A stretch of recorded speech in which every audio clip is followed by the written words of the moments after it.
Hey guys, and welcome! And you may be surprised, I'm indeed playing the Vampire Counts. This is a faction that I don't often play, but I must admit, the changes to Vlad have kind of dragged me in, and I've actually been having a ton of fun playing the Undead Horde. So we are going to be up against Gorg Yorg here, awesome name, and he's going to be playing as the Dowie there. We're going to be on Peak Pass. We'll have to see if we can grind down the forces. Now, this is a rather strange situation, as normally I'm on the other side of the field as the Dowie in this matchup. But regardless, let's hop in here and have a little look at the builds. So for our front line, of course, we have gone for the cheapest and most unhappy of slaves, the zombies. These wretched souls are simply here to absorb damage and slowly grind down the Dowie forces, make their arms a little bit heavy from kind of clobbering their way through all this rotten flesh, and then our real battle line hits and we start dealing the damage. Now for our main battle line, it is of course going to be Graveguard with great weapons dotted all the way along, with the Sternsmen in the central pocket. They have regeneration, can be a slightly risky pick against Dowie, who can bring a considerable amount of fire damage. Of course, these guys with regen do come in with that 25% weakness to fire, but still, they're very sticky and pretty good at clobbering their way through Dowie forces. We do have a pretty decent air force as well, coming in with double Fellbats in the skies, and they are going to be flanked as well on this right-hand side by double Vargeists. Now, these guys have way more AP, I believe, than they used to have.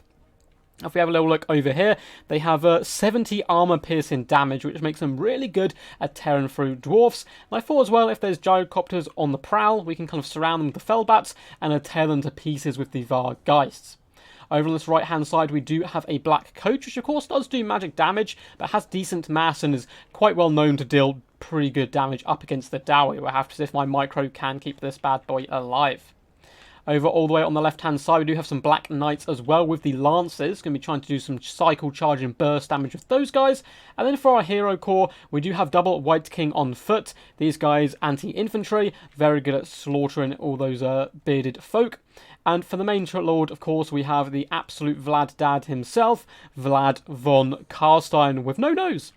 Now, the reason I'm bringing Vlad here is, apart from the changes, I do want to try him out. He's pretty good at kind of just slowly grinding down the enemy, something the dwarfs are very good at. We have the Karstein Ring, which no longer does quite so much damage resistance, but it has unlimited uses with a 2-minute cooldown. Of course, we have the Master of Beguilement as well. Minus 40 melee attack is very powerful.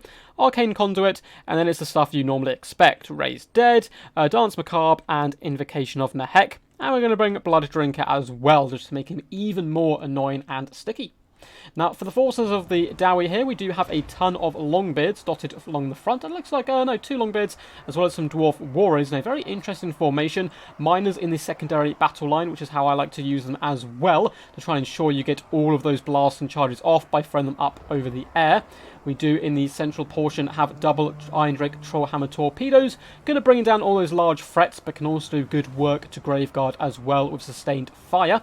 We have Ulfar's Raiders, as well as a cannon. And all of this is going to be backed up by triple Corralers, as well as the Dragonback Slayers. And this is something I noticed. There's only 1 unit of Slayers to protect a huge amount of ranged power here. So definitely some room for our Fellbats and Vargeists to hop in and have some pretty fun work. However, there is a Rune Lord in here as well, who does give some pretty good map control abilities. I love his cloak, it's so badass. But anyway, he is going to be coming in, of course, with the Master Rune of Negation, as well as Master Rune of Wrath and Ruin.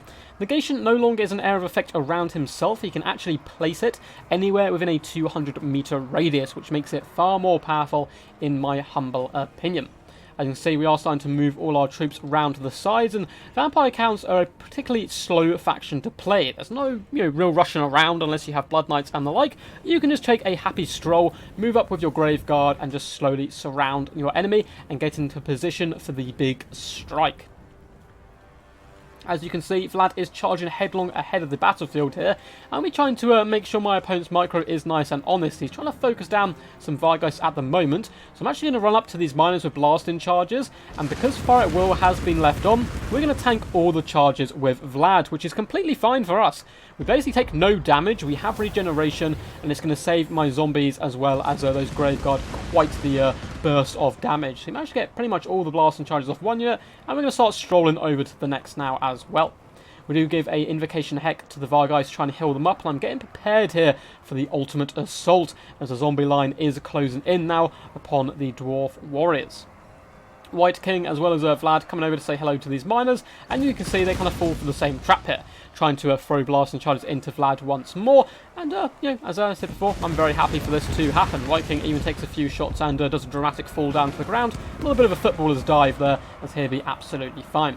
Black Coach is now going to be pushing in, trying to make its way through to the back lines, and it still flings its way through miners. Those guys weren't braced, but even so, Black Coach has fantastic mass and would normally be able to drag its way through them. Vargeist are now swooping in, and with that armor piercing, I'm going to be aiming for the Iron Drakes, trying to shut them down for as long as possible and do some pretty decent damage. However, on this left-hand flank, we dropped an invocation of Nahek on this unit, but the Dragonback Slayers are on the approach. Fellbats swooping down on Quarrelers as well. In the front line now, the Sternsmen have engaged, as well as the rest of the zombies and Graveguard, and Sternsmen should be able to carve open these Dwarf Warriors relatively effectively, and even Vlad is getting in, supporting some zombies and scaring off some miners who are terrified, as Vlad now does cause terror, which is pretty cool. Miners are engaged with Graveguard all across the battlefield, which is really not a fight they want to be facing. Longbeards having a much better time, picking their engagement a little bit more wisely, going up against the zombies there. Vargeist are pretty much done at this point. There's been some good crossfire with the Ulfar Raiders. My zombie summon into the back lines was a little bit late, as well as the Black Coach, which has had all its armor and stuff lowered.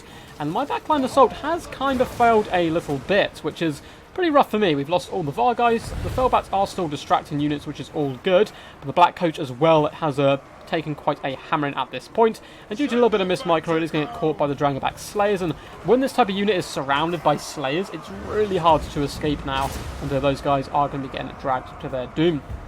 Black Knights have emerged for the first time as well, sensing weakness and kind of an opening in this central pocket, looking to push through, although it looks like once again my micro not completely on point, almost getting caught by Longbeards and Dragonback Slayers, but actually we do manage to pull them out just in time, and we're going to take these Dragonback Slayers on a little bit of a ride out into the open country.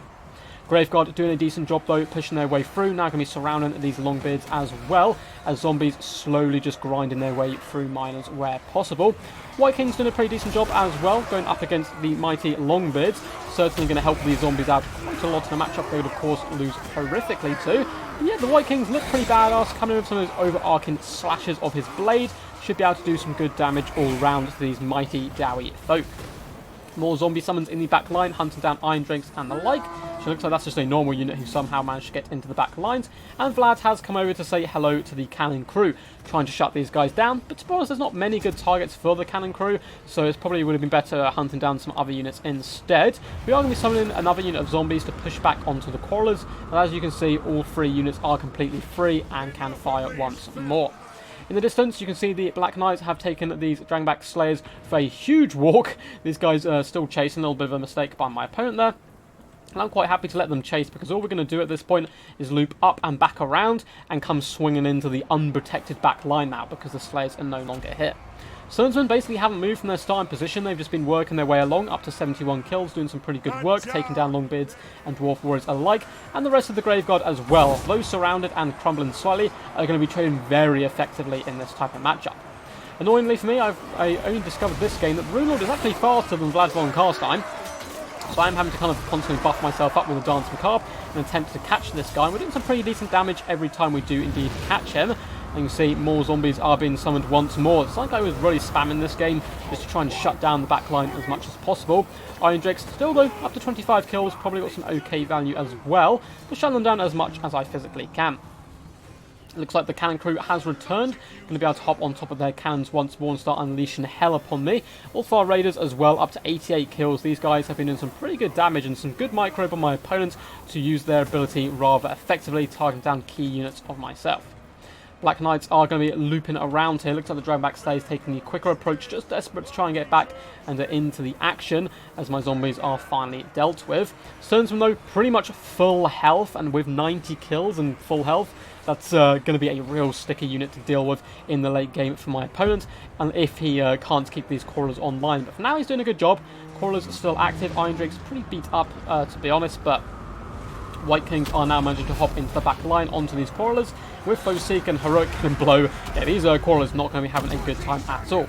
We do attempt a zombie summon here to block in the Rune Lord as well as a Dance Macabre, but get hit by Master Rune of Wrath and Ruin, so we're going to have to turn around and start picking on some other targets instead. Black Knights finally getting involved in the battle after kind of being out of it for the most part. Going to be lancing into these crawlers and really going to clean these guys up quite quickly. However, with the debuff and those thrown axes coming in, we're also going to be taking quite a lot of damage as well, but not before kind of, the deal is done and we manage to help basically destroy these quarreler unit. Graveguard are now starting to push into Iron Drakes as well, the front line engaged. All these kind of broken dwarf units which were beating zombies have just been throwing themselves against the Sternsmen, who just do not care, just carving up those heavily armoured stunties. Dragonback Slayers going to be pushing in, trying their best to chase down the Black Knights still on their ever kind of long pilgrimage. But the Black Knights simply going to bounce over here, hop into the Quarrelers and feast on them as well. And they should have been out of the game for the most part. Up to 50 kills now is pretty good stuff. We do get an indication of the heck on this unit of Graveguard, who now turn to engage some very brave miners who do charge headlong into combat against the much more elite troops, which are healing. So that's not a good day at all. Dragonback Slayers once again get so close to catching the Black Knights, but they're simply going to fall back and bounce and kind of start chasing down routing units and the like. White King as well is going to start hopping over to the Iron Drakes, who start to do some nice fire support into the Sternsmen, and that could really turn some of those engagements. Crawlers have rallied, but they're quite far away from the battlefield at this point. And once again, Vlad has given up chasing that pesky Rune Lord down. Going to be coming back to the central portion of our army a little bit more. These Dragonback Slayers are going to be a bit of a pest into the late game. They can still do decent damage to Graveguard, but again, we will have a lot of zombie summons. And once more, another one does come down. Try and muck up the Slayers, and even zombies will do some damage to Slayers due to their lack of armour. Over in the distance, Trollhammer torpedoes finally shut down for good as Black Knights come in to finish the deal of what the White King did indeed start. And over in the distance, the Sternsmen, yeah, so healthy still, and over 160 kills, being a real kind of a roadblock for the Dowie force all round. And it looks like we just have the Dragonback Slayers left standing, as the Dwarfs do flee for their lives. And these Dragonbacks are currently cursed as well by the mighty Von Karstein, but they're going to be going down and trying to fulfill their Slayer oaths, as the Graveguard do, start to decapitate and slaughter these guys. Even the Knights getting involved with a glorious charge there as well. As you can see, the White King, ever loyal next to the mighty Vlad von Karstein, going to be getting in here and having a whale of a time, hunting down Slayers and doing some pretty decent damage.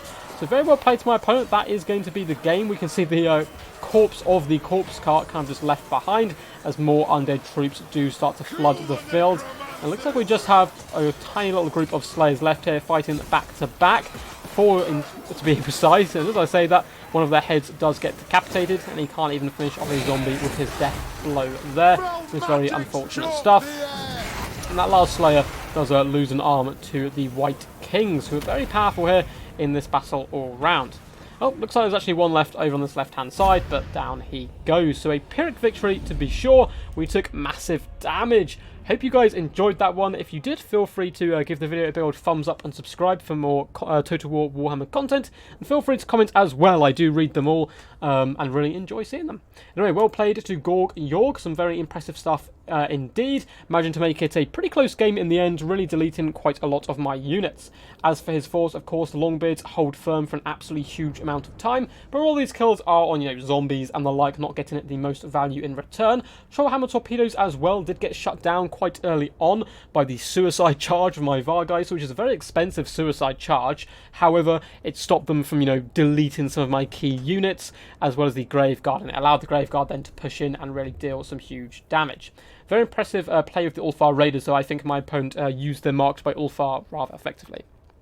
As for my build, as I said, a little bit of a suicide charge with the Vargeist, not getting the most value of course, but still shutting down those Trollhammer torpedoes was pretty invaluable. Pretty bad micro on my half with the corpse cart, or not the corpse cart, sorry, the Black Coach.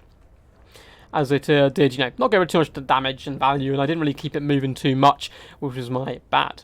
However, Black Knights did a decent job as well, up to 69 kills, hunting down a lot of troops in the late game. But the real MVPs here, of course, the Sternsmen getting fantastic value across the board, chevroning up and just 17,000 damage. So much work on these guys. As well, the White Kings as well did pretty decent work chewing their way through, and Vlad Meister himself up to over 7,500 damage and pretty much full health at the end of the game, so he still had plenty more to give. Anyway guys, until next time, peace, and as always, stay awesome.